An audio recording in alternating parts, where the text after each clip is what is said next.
ఏపీలో assembly parliament ఎన్నికలపై focus పెట్టింది బీజేపీ. ఎన్నికల్లో ఎలా వెళ్లాలన్న దానిపై హైకమాండ్ నిర్ణయిస్తుందన్నారు ఎంపీ జీవీఎల్. 37 అంశాలతో ఏర్పాటు చేసిన కమిటీల సమావేశం జరిగిందన్నారు.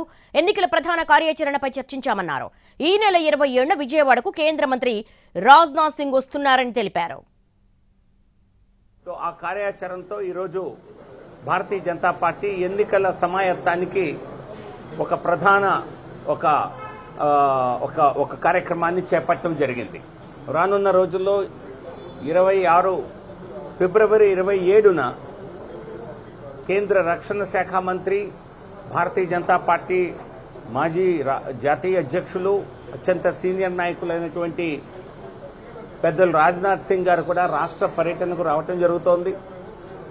ఒకే రోజు 3 క్లస్టర్లలో, అంటే పార్లమెంటు క్లస్టర్లుగా మొత్తం రాష్ట్రాన్ని 5 క్లస్టర్లుగా విభజించి ఒక్కొక్క క్లస్టర్లోనూ ఒక్కొక్క సమావేశం వారితో నిర్వహించడం జరుగుతోంది.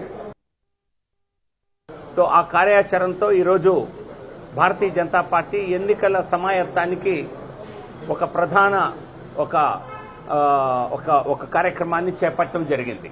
రానున్న రోజుల్లో 26 ఫిబ్రవరి 27న కేంద్ర రక్షణ శాఖ మంత్రి, భారతీయ జనతా పార్టీ మాజీ జాతీయ అధ్యక్షులు, అత్యంత సీనియర్ నాయకులైనటువంటి పెద్దలు రాజ్నాథ్ సింగ్ గారు కూడా రాష్ట్ర పర్యటనకు రావటం జరుగుతోంది. ఒకే రోజు 3 క్లస్టర్లలో, అంటే పార్లమెంటు క్లస్టర్లుగా మొత్తం రాష్ట్రాన్ని 5 క్లస్టర్లుగా విభజించి ఒక్కొక్క క్లస్టర్లోనూ ఒక్కొక్క సమావేశం వారితో నిర్వహించడం జరుగుతోంది.